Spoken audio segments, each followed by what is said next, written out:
Good morning. We are now off to breakfast. We just woke up. It's only like 9 o'clock. Yeah. And we're going to go to the pantry and have some buffet breakfast.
This is lunch. I've got a little burrito with chicken in it and Mum's having some fish and chips. And that's the water station. And you can make like a hot drink there, but there's really not much. And yeah, it's really full. Welcome to my cruise thoughts. So I'm just gonna run you through everything that I'm thinking of the cruise so far. And basically we've been on here for less than 24 hours. We got on board at 3:30 p.m. yesterday.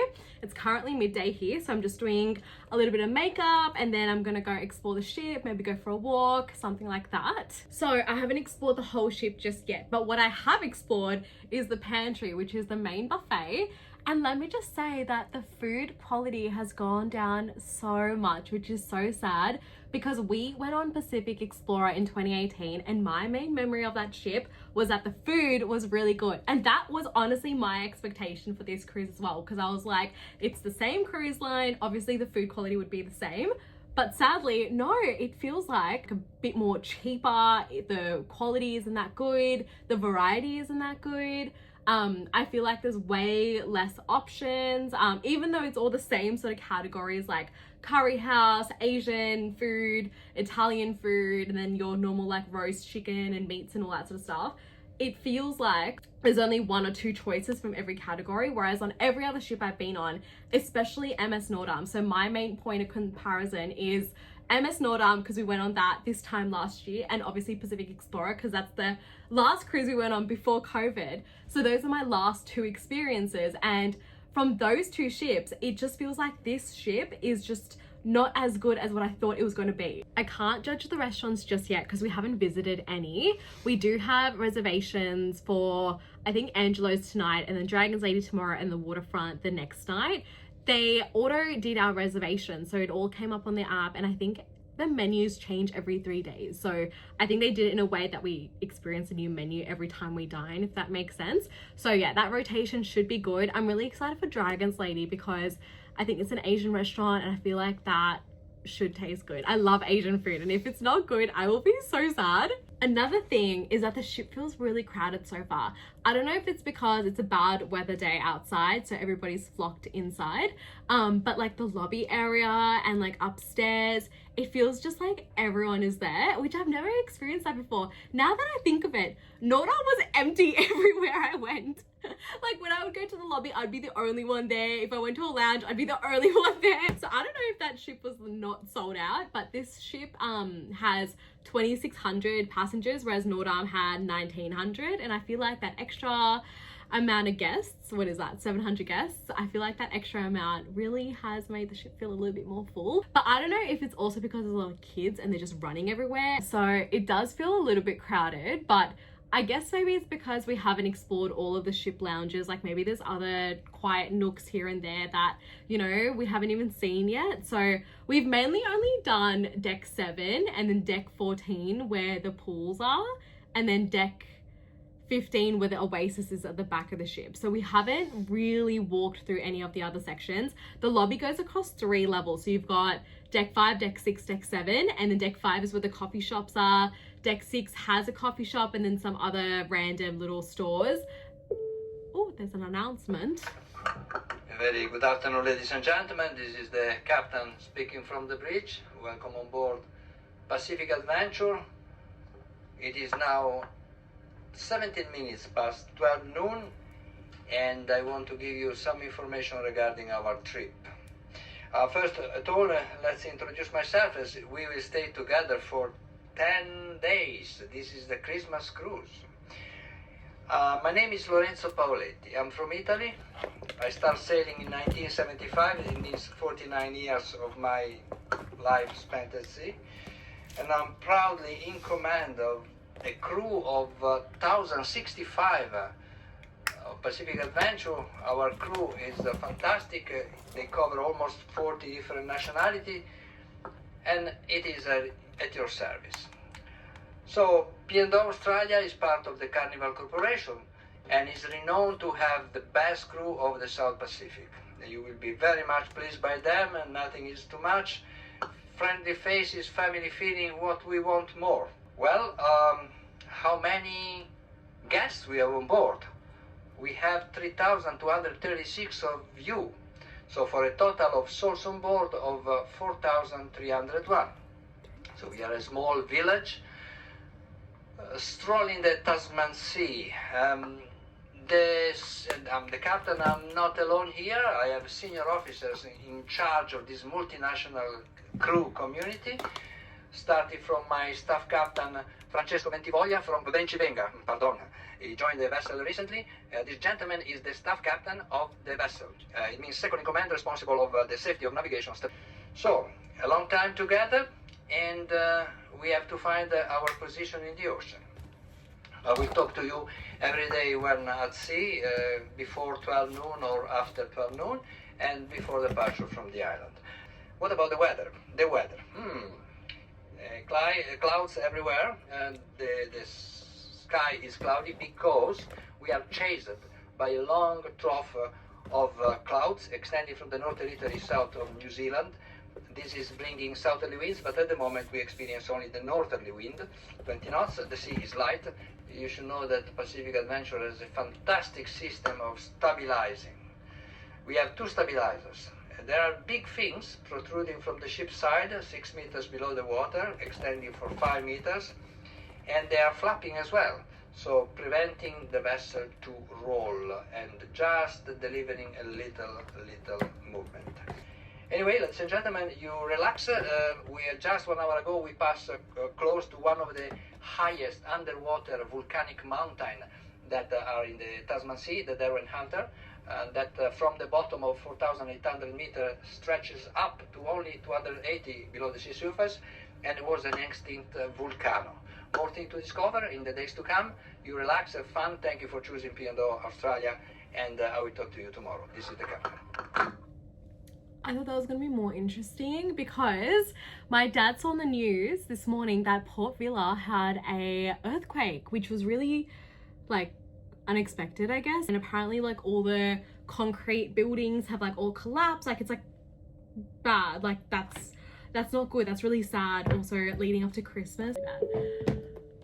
Ladies and gentlemen, the captain again, sorry, I forgot one piece of information. We have been informed that yesterday afternoon, Port Vila experienced an earthquake. The magnitude was 7.3 and apparently was originated in the bottom of the sea a certain number of kilometers off, but Port Vila received some damage to the structures, and more information we will be knowing later on. So if I have something to tell you that is affecting our call, I will, otherwise you will not hear from me. This is unfortunate, but what we know is that we had this earthquake in Vila. Some buildings have been damaged and some landslide happened, and we are just waiting for fresh information, and this will be passed to you. Anyway, I wish you a fantastic afternoon and even a more beautiful evening. The captain. Yeah, that's what I thought he was gonna say. How did he forget to say that? So yeah, I don't know if we'll dock there because, you know, if there's like landslides and buildings, you know, like collapse and all that sort of thing, it would be obviously dangerous for people to walk around. They did make every single passenger take out travel insurance, but at the same time, like, you know, it's not going to be, you know, a good port to visit if they're going through something like that. So yeah, I don't know what they'll do. Like, if they'll pick another port to visit, I don't think they'll do that, but they might just turn it into a sea day. It depends. That's actually really crazy. We've never been on a cruise before that had a port missed because of something like this, or we've never been on a cruise where a port experienced something like this as well. This cruise is also going to Namia, where I think that was the destination that required every visitor to have travel insurance because of all the riots that happened in like May. Yeah, so those are the two countries we're going to. Yeah, I don't know what's gonna happen. I have no idea. So that's basically all my thoughts so far. The food's not that great. The ship feels crowded. So yeah, let's see how the cruise goes. Hopefully it's a good time, especially for Christmas and New Year. Actually, no, just Christmas. There's another cruise that goes after this for New Year, which I've noticed a lot of these cruise companies are doing. Some of them do still Christmas and New Year cruises together, but a lot of them have now split it and they do either Christmas or either New Year, which obviously makes more money for them. I personally prefer a Christmas and New Year cruise because I think the vibes are just really, really good. We'll see how everything goes. Everything for Christmas is like really well done on this ship though. The whole area is like decked out. There's Christmas trees everywhere. There's like gingerbread houses everywhere, which they're not even gingerbread, they're like cardboard that's been painted dark brown with like the icing on the outside, whereas on Nordam they were real gingerbread, and every other cruise I've been on they've been real gingerbread obviously that you probably wouldn't eat, but like they've been real. This is the first cruise that I've been on where it's been cardboard gingerbread. Oh well, you know what, it's saving food, it's good. So there's Christmas decorations everywhere, lights are everywhere, the railings are all decked out, so it's pretty. The staff are also all wearing Santa Claus hats as well, so that's really cute. All the staff are, there's actually one staff member who's, what's his name, Cookie McJingle or something, and he's like the ship elf, and he goes from like area to area and like just creates a little bit of mischief and then runs off. So that's pretty funny. He's like, that's really cute that they did that. It definitely does feel really festive on board, but hopefully Christmas dinner is really good, because I remember on Nordam, ooh, the Christmas dinner was so good. They had like turkey and they had like all of the traditional like American Christmas meals, and it was really, really nice. And even on New Year's Eve, they had lobster tails and filet mignon. Like that's bougie. And that was like in the main dining area. So obviously Pinot's not going to do that, obviously. It's a bit more of a budget cruise, so let's see what they have. Hopefully it's good, but I wouldn't be surprised if it's not that good. Let's go explore the ship a little bit more and see what else there is to do. Let's go have a look.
Number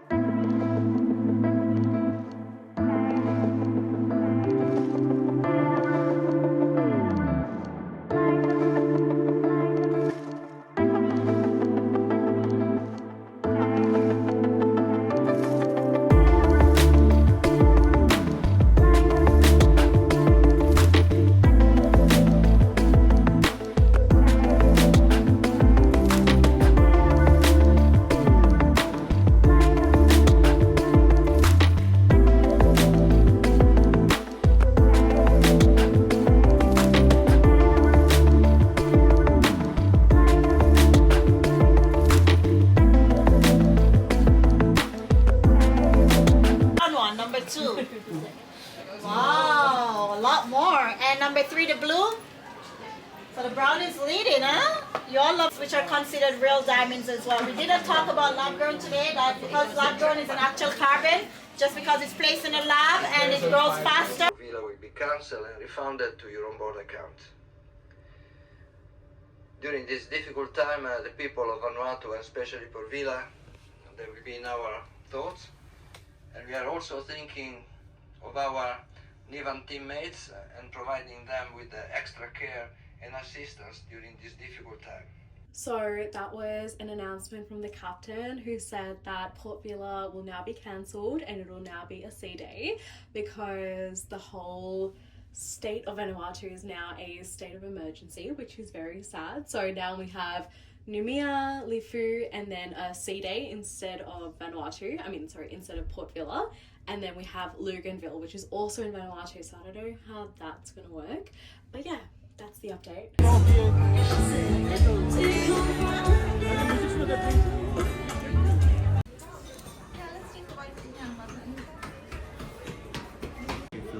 So if we look at the menu, all of this is charged, sides are charged, but then all of this is included.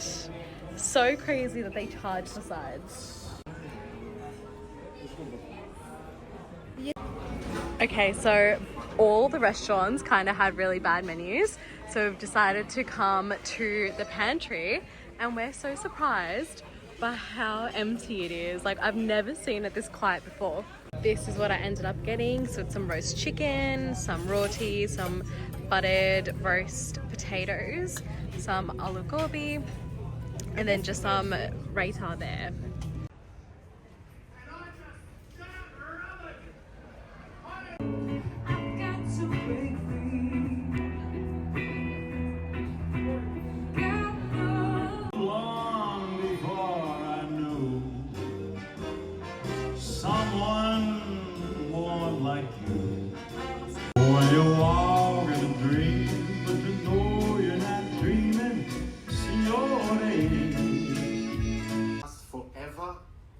Well, if that's the case, why don't you just go and wait for a fucking elevator? So angry. And sometimes I do make her angry, and sometimes she's justified. I did something I'm like, what the fuck? Nobody knows where New Caledonia is. Can you please come to the bridge? Because we have a very shit internet. Because we can only afford the social plan. Merry Christmas.